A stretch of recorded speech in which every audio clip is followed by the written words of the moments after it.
Hello, everyone. Thank you for joining me today in this demonstration of Cryptoworth. We'll jump right into the product and walk you through the platform.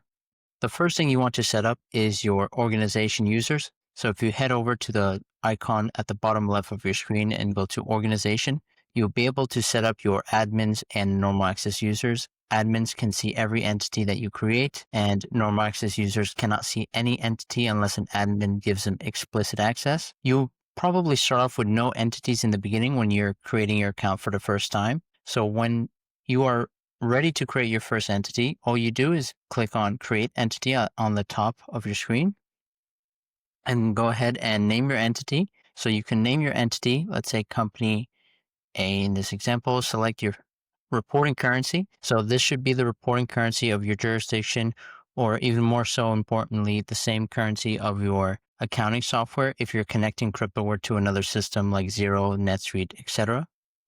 And you even have the selection of your time zone, so the time zone of your entity. Why is this important? Because blockchain data exchange data just defaults to UTC standard time, so you can have more accurate reporting.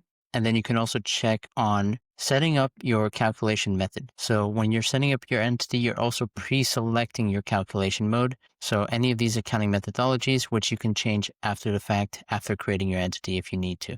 And then you would just click on Create Entity. So we'll head back into the entities list. Jumping into an entity, let's go ahead and enter this entity here, define NFT. This is the entity we're going to demonstrate. Any entity that you enter will default to the homepage. So the homepage is a high-level summary of what's going on in your workspace in terms of the fiat value of all your positions, which includes spot positions and DeFi positions. So we separate these two types of balance positions into two different buckets for your balance sheet reporting. And you'll even be able to see a high-level breakup of how comprised of the portfolio is towards some assets versus others. So you have some charts, graphs that you can leverage. Jumping into the accounts page, this is where you would connect your connections, such as your wallet addresses, custody platforms, exchange APIs, etc. If you're connecting any kind of API, it would be a read-only or query-only permission API. All you would do is click on Connect, search for the exchange or blockchain that you want to connect. So let's say Binance, click on the exchange and input your read-only API key. Now you can sync transactions. You can choose to sync only balances with any connection. So you have full customization that you can do with Cryptoworth. We do have a bulk import feature. So if you have 100, 200 wallets, you want to import everything in an efficient manner. So you can click on bulk import, click on the template here, and you'll be able to copy and paste your wallet address list, indicate the chain, and then import the entire wallet list directly into your accounts page. This is going to be the quickest way to set up. So once you have all your connections set up in Cryptoworth, all your data will sync. Transaction data, balance data, any kind of DeFi positions, everything will be synchronizing into your software instance. And if you want to update the connections, all you have to do is click on one button, Sync All. So when you click on Sync All, it'll update all your balances and transactions up to date. If you want to connect into another system and use Cryptoworth as your subledger, you can connect to QuickBooks, Xero, NetSuite, any other accounting software that we support here, just by clicking on Connect, and it'll show you a login. And once you log into the software of your choice, it'll establish that API connection. So that's what this is showing here, connected. If we click on View, this button here, you'll be able to set up your GL account mapping. This is a one-time mapping where you can map your default account, asset level accounts, connection level account. So the level of granularity that you want to see your financial reporting in the general ledger software is decided here in the general ledger account mapping on Cryptoworth. So you have full control of the granularity. So just to explain this at a high level, you can have your gain, loss account, fee account, and default account at the global level. You can have your asset level account by token assets, exactly how it sounds. So GL accounts by asset. You can also have GL accounts mapped by connection. So by exchange account, by wallet. So I can show you what this looks like. Click on connection, map connection. Let's go ahead and choose a wallet, and you would map the default account based off your chart of accounts for that specific connection. Now, of course, you have a lot more options that you can use, like your wallet level gain, loss account, fee account, etc. You even have the ability to go as granular as mapping geo accounts by asset per connection. So you have that capability on Cryptoworth. Now you do have all three levels of mapping, a geo account mapping available for unrealized gain or loss as well. So at the connection level, asset level, or global level. So all of these geo account mappings are tied to being as flexible as possible for your needs. Exiting from here, we'll go to the reconciliation page. So this is a very important part of Cryptoworth, measuring data completeness of your connections. So how do you know if your connections that you set up have data completeness? Well, in the reconciliation page, you can run reconciliation. What this does is it'll run through the reconciliation process that we have in place in Cryptoworth. And this includes your sanity check, which is a major value add of using Cryptoworth, because we can check the token balances from your transaction data and cross-check it with the reported balances from the blockchain if we're talking about a wallet, or from the API if we're talking about an exchange. In Cryptoworth, we are able to measure the discrepancy in an automated fashion by calculating the token balances per connection. In this case, in this example that you see here, by wallet, based on the transaction data that's synchronized into your ledger, and we cross-check it with the reported balance, which would be defined as the blockchain balance, or the balance queried from the API if we're talking about an exchange or custody platform. So because we have these two data points, we're able to see if you have data completeness in the ledger. We let you decide the threshold of what you consider to be a gap. So it's based on materiality, not token unit amount. So in your entity settings, you can decide if that threshold is a penny, 10 cents, a dollar. You fully control the materiality.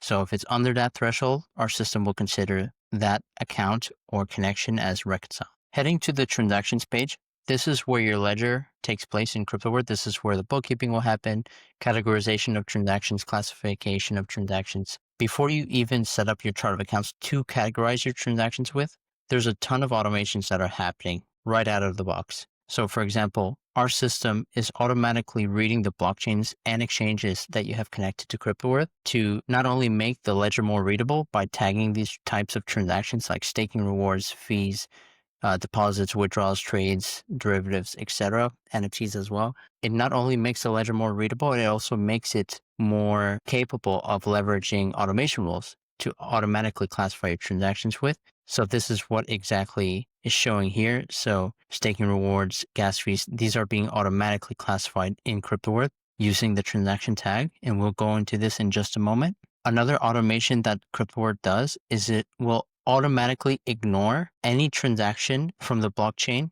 that is considered to be an unsupported asset. So if you have a lot of spam tokens that are entering your ledger, although you still see them in Cryptoworth because we match one-to-one with the blockchain at all times, the ignored behavior will appear, which means the line item is being ignored from the cost basis calculation and your financial reports. These transactions will not sync into your general ledger, whether it's QuickBooks, NetSuite, etc. Now, you can filter them out from your view.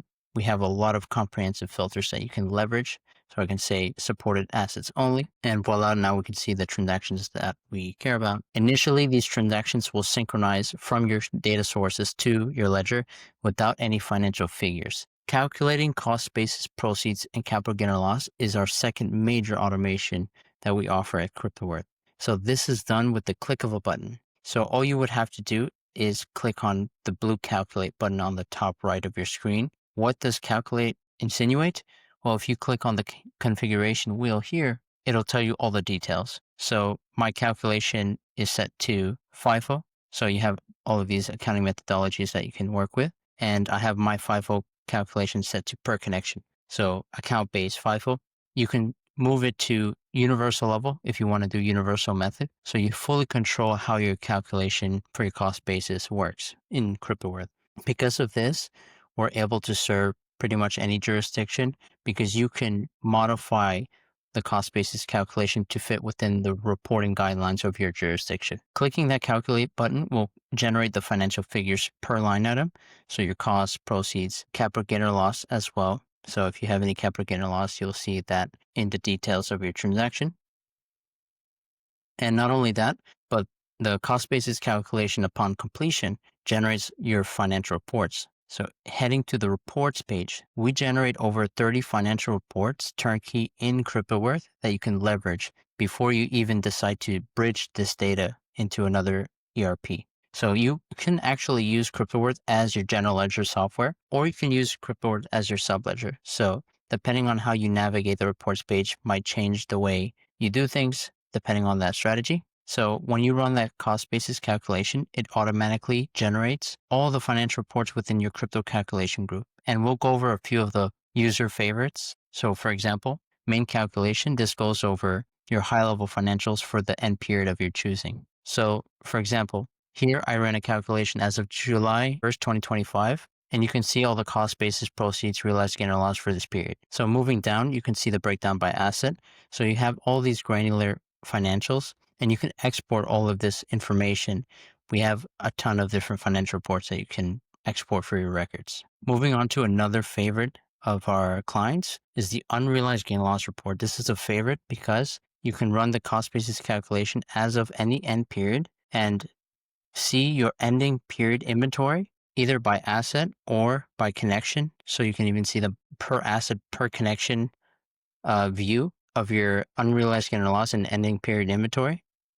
So you can see the unit price, cost basis of that inventory, current market value, which would always be as of the end date of your cost basis calculation. And if you want to mark to market your inventory, which would have this cost, the book value, you'll be able to market your inventory in your general ledger, let's say QuickBooks, for example, by syncing your unrealized gain or loss. So current market value would be the actual market value of your inventory, not your cost basis. That would be your book value. So this is a favorite. And then a major report that a lot of our users love is our snapshots. So the snapshots will show a snapshot every single day of all your token positions, not just at the asset level, but also at the connection level. And it's not limited to spot positions. We also track DeFi positions as well. So we always track DeFi positions, whether it's on Uniswap, SushiSwap. We support over 700 plus DeFi protocols, staking on EVM, non-EVM. All of those positions are tracked via the snapshots that are running automatically every single day by default at midnight, but you can change the time zone, the date of the snapshots, so that way you have that information readily available to you. When you're ready to bridge the data into your general ledger software, QuickBooks, for example, here I'm going to showcase the example of QuickBooks because that's what I've connected. All you would do is click on the drop down here and you can decide to sync your journal entries. So sync realized data, what this does is it'll synchronize all the journal entries for every transaction line item that you have. And if you synchronize your unrealized gain or loss, that's a second operation. So you can finalize the books by syncing your unrealized gain or loss for the month end period. Now, let's say you have hundreds of thousands of transactions. You don't want to synchronize hundreds of thousands of journal entries. That's going to be overwhelming for your general ledger. So what you can do in Cryptoworth is roll up your transactions by selecting them all for the period of your choosing. Bulk action, advanced transaction rollup. So you can decide to roll up by day, week, or month. And once you're ready to roll up, you can roll up your transactions by clicking a button here. And the system will make sure that you don't have data loss by ensuring that certain transactions can roll up when they qualify to do so. So for example, incoming events can only roll up with incoming events. They have to be tagged the same way or not tagged. Has to be the same asset. So that way you don't have data loss from how many tokens are in that batch roll up. And that way you can synchronize all the journal entries in a consolidated format. So let's say you have 100,000 incoming events in 1 month. Well, you will have 30 events to synchronize, 30 transaction line items in a consolidated format to synchronize into your ERP. So the rollups make a huge difference if you have a lot of volume. Finishing off, thank you so much for spending some time with me, and I hope that this demonstration was helpful.